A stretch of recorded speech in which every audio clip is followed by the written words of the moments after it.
Imagine an emperor who saw a vision in the sky before battle, converted the entire Roman Empire to Christianity, and built a new capital city that would stand for over 1,000 years.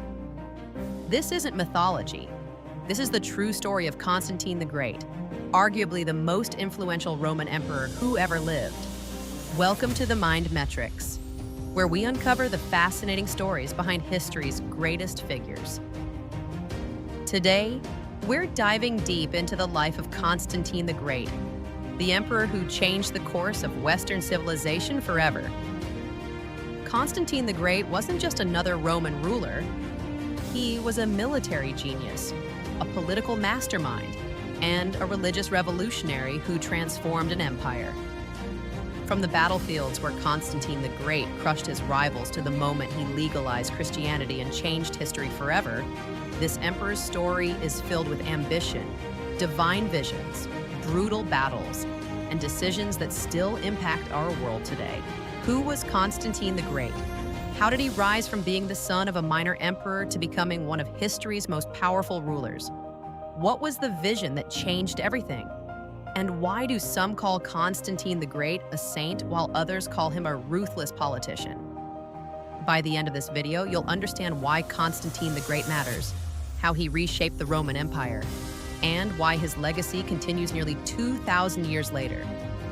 This is the legendary story of Constantine the Great, the rise of Constantine the Great. Let's start at the beginning, because the early life of Constantine the Great reads like an epic adventure novel. Born around 272 CE in the city of Naissus, modern-day Serbia, Constantine the Great came into a world where the Roman Empire was fracturing and multiple emperors competed for power. Here's what makes the rise of Constantine the Great so remarkable. He wasn't supposed to become emperor at all. Constantine the Great was the illegitimate son of Constantius Chlorus, a Roman military officer who would later become emperor. His mother, Helena, was a woman of humble origins, possibly an innkeeper's daughter or a stablemate. This background meant Constantine the Great had to fight for everything he achieved. The Roman Empire during Constantine the Great's youth was in crisis. The Tetrarchy, a system where 4 rulers jointly governed the empire, was falling apart. Multiple men claimed the title of emperor, and civil wars were tearing Rome apart. Into this chaos stepped the young Constantine the Great. When his father Constantius died in 306 CE in Britain, the troops proclaimed Constantine the Great as emperor. But this was just the beginning of his journey. Constantine the Great wasn't the only one claiming imperial power. There were multiple rivals, each with their own armies and ambitions. What set Constantine the Great apart was his military genius and political cunning. He understood that to survive, he needed to eliminate his rivals one by one. Constantine the Great spent years consolidating power, forming alliances, and preparing for the battles that would determine his fate. The military campaigns of Constantine the Great were legendary. He fought in Gaul, Britain, and across the empire. Constantine the Great proved himself not just as a competent general, but as a brilliant strategist who could outmaneuver and outfight his opponents. But Constantine the Great knew military might alone wasn't enough. He needed something more, a unifying symbol, a cause that would rally people to his banner. That something would come in the form of a vision that would change not just Constantine the Great's life, but the entire course of Western civilization. The vision that changed everything. Now we reach the most famous moment in the life of Constantine the Great, the vision before the Battle of the Milvian Bridge. This event in 312 CE would transform Constantine the Great from just another Roman general into a legend. Constantine the Great was marching on Rome to face his rival Maxentius. The odds weren't in his favor. Maxentius had more troops and controlled the capital. Constantine the Great needed a miracle, and according to historical accounts, he got one. The ancient sources tell us that Constantine the Great saw a cross of light in the sky with the words, "In this sign, conquer." In hoc signo vinces. That night, Christ allegedly appeared to Constantine the Great in a dream, instructing him to use the symbol of Christ in battle. Whether you believe this was a genuine divine vision or a brilliant political strategy, what Constantine the Great did next was revolutionary. He ordered his soldiers to paint the Chi-Rho symbol, the first two letters of Christ's name in Greek, on their shields. Constantine the Great was betting everything on this new god. The Battle of the Milvian Bridge on October 28, 312 CE, was the defining moment for Constantine the Great. Despite being outnumbered, the forces of Constantine the Great crushed Maxentius's army. Maxentius himself drowned in the Tiber River trying to escape. Constantine the Great had won, and he attributed his victory to the Christian god.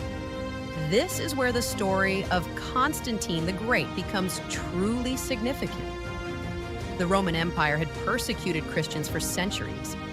Christians were fed to lions, crucified, and tortured for their faith. Now, Constantine the Great was proclaiming that the Christian God had given him victory.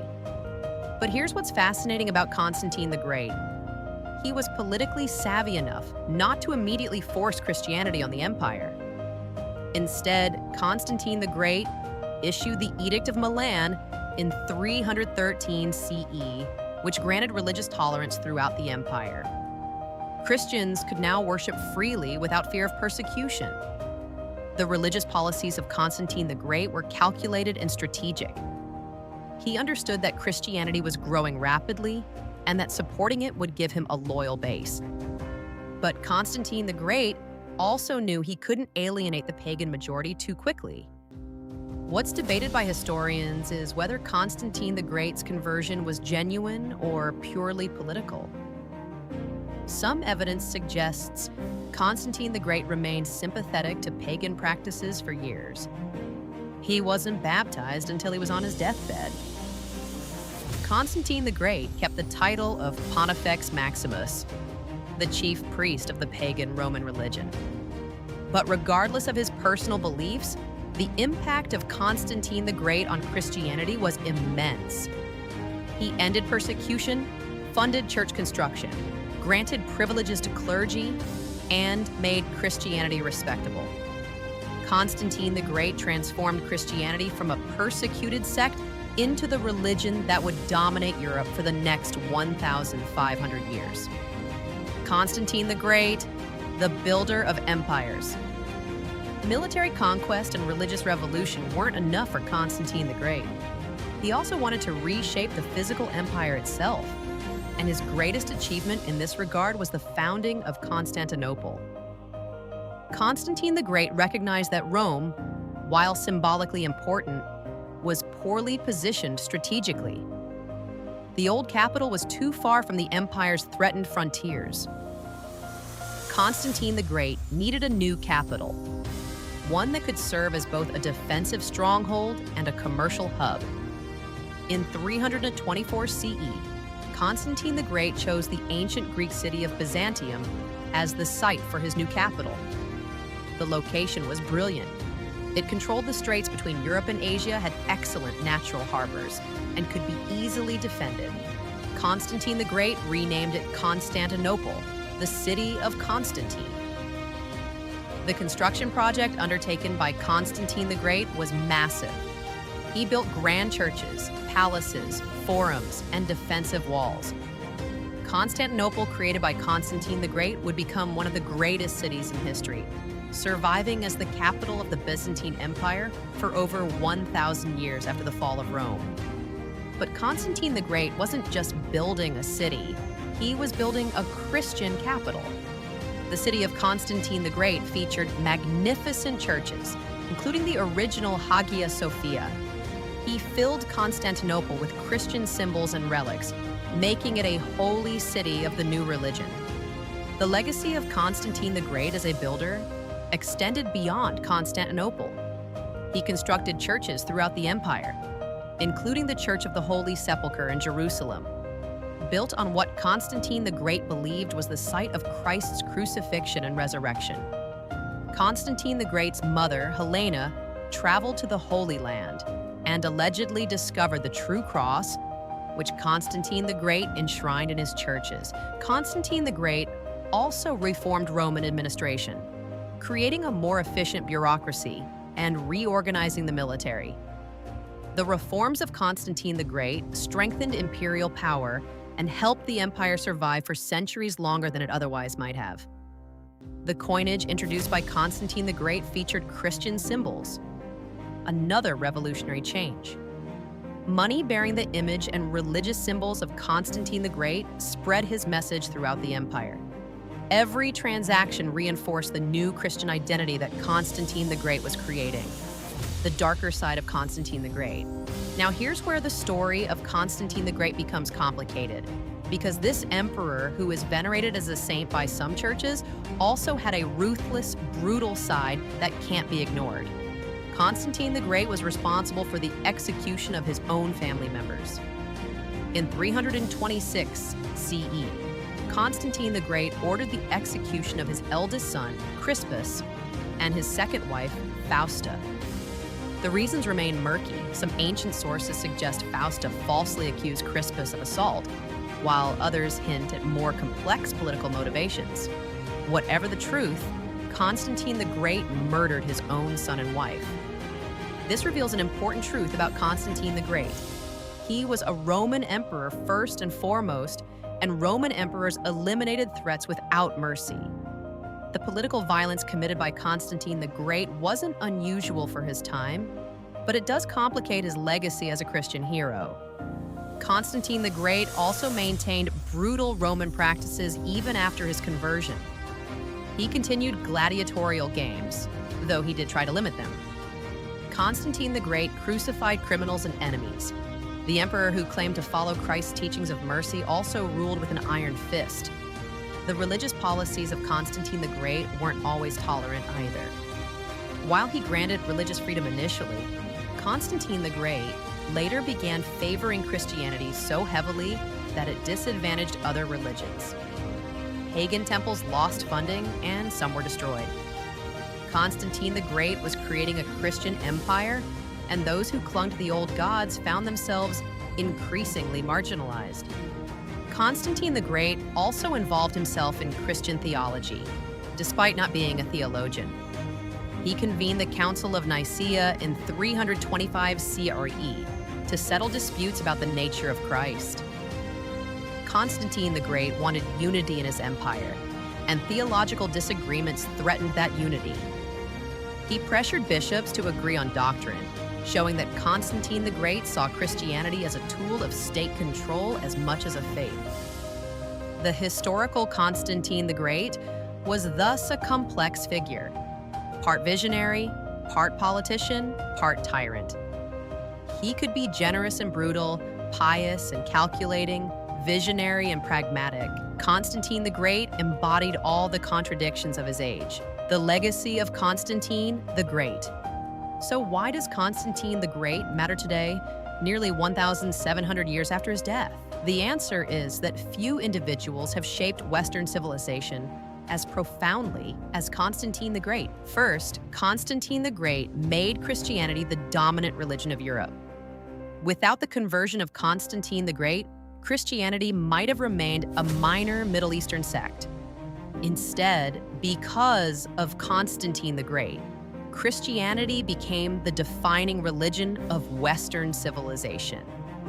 Everything from medieval cathedrals to Renaissance art to the Protestant Reformation flows from the decisions of Constantine the Great. Second, Constantine the Great created Constantinople, which became one of history's most important cities. For over 1,000 years after the fall of Rome, Constantinople stood as the capital of the Byzantine Empire, preserving Greek and Roman knowledge through the Dark Ages. When Constantinople finally fell in 1453, it became Istanbul, still one of the world's great cities. The city of Constantine the Great shaped history for over 1,600 years. Third, Constantine the Great established precedents for church-state relations that influenced European politics for centuries. The idea of a Christian emperor, the concept of Caesaropapism, where the ruler has authority over the church, the alliance between political and religious power, All of these trace back to Constantine the Great. Fourth, Constantine the Great demonstrated the power of religious conversion for political purposes. His example would be followed by countless rulers who converted to gain legitimacy, unite their people, or access the church's organizational power. From Clovis to Charlemagne to Vladimir of Kiev, rulers followed the model of Constantine the Great. The memory of Constantine the Great also shaped how later Christian emperors saw themselves. Byzantine emperors presented themselves as successors to Constantine the Great. Medieval kings invoked Constantine the Great's legacy. Even Napoleon and Hitler used imagery associated with Constantine the Great and Rome. The symbolic power of Constantine the Great extended far beyond his lifetime. In the Orthodox Church, Constantine the Great is venerated as a saint, equal to the apostles. His feast day is celebrated, and icons depict Constantine the Great holding a cross in the city of Constantinople. For Orthodox Christians, Constantine the Great is a holy figure who brought Christianity to imperial power. In the Catholic Church, the legacy of Constantine the Great is more complicated, but still recognized as pivotal. While not officially canonized as a saint in Catholicism, Constantine the Great is acknowledged as the emperor who ended persecution and enabled Christianity to flourish. Modern historians debate Constantine the Great endlessly. Was he a genuine Christian convert or a cynical politician? Did Constantine the Great save Christianity or corrupt it by tying it to imperial power? Did the alliance between church and state that Constantine the Great created ultimately help or harm both institutions? So who was Constantine the Great? He was the emperor who transformed the Roman Empire from a pagan state into a Christian one. Constantine the Great was the military leader who reunited a fractured empire through brilliant generalship and political skill. He was the builder who created Constantinople, one of history's greatest cities. Constantine the Great was the religious revolutionary who ended Christian persecution and made Christianity the dominant religion of the West. But Constantine the Great was also a ruthless politician who murdered family members, a complex figure who blended genuine faith with political calculation, and a Roman emperor who ruled with traditional imperial brutality, even while claiming to follow Christian principles. The legacy of Constantine the Great is impossible to overstate. Nearly every aspect of Western civilization bears his imprint. The dominance of Christianity, the Byzantine Empire, the relationship between church and state, the architecture of Constantinople, all trace back to Constantine the Great. When you see a Christian church, remember Constantine the Great made that possible. When you learn about Byzantine history, remember Constantinople was built by Constantine the Great. When you study the relationship between religion and government, remember those patterns were established by Constantine the Great. The vision Constantine the Great claimed to see before the Battle of Milvian Bridge, that cross in the sky, changed the world. Whether divinely inspired or politically calculated, the conversion of Constantine the Great was one of history's most consequential moments. From illegitimate son to legendary emperor, from pagan general to Christian saint, from military commander to city builder, Constantine the Great lived an extraordinary life that shaped the course of human history. His decisions still echo in our world today. If this deep dive into the life of Constantine the Great fascinated you, hit that like button and subscribe to The Mind Metrics. We explore the incredible stories behind history's most influential figures, the mysteries of the past, and the events that shaped our modern world. What aspect of Constantine the Great's life surprises you most? His military victories? His religious conversion? The founding of Constantinople? Drop your thoughts in the comments below and let us know which historical figure you want us to explore next. Remember, Constantine the Great started as an illegitimate child with little chance of power and became the emperor who changed everything. His story reminds us that individuals can shape history, that bold decisions have lasting consequences, and that the past is far more complex and fascinating than we often realize. Thanks for watching, and we'll see you in the next video.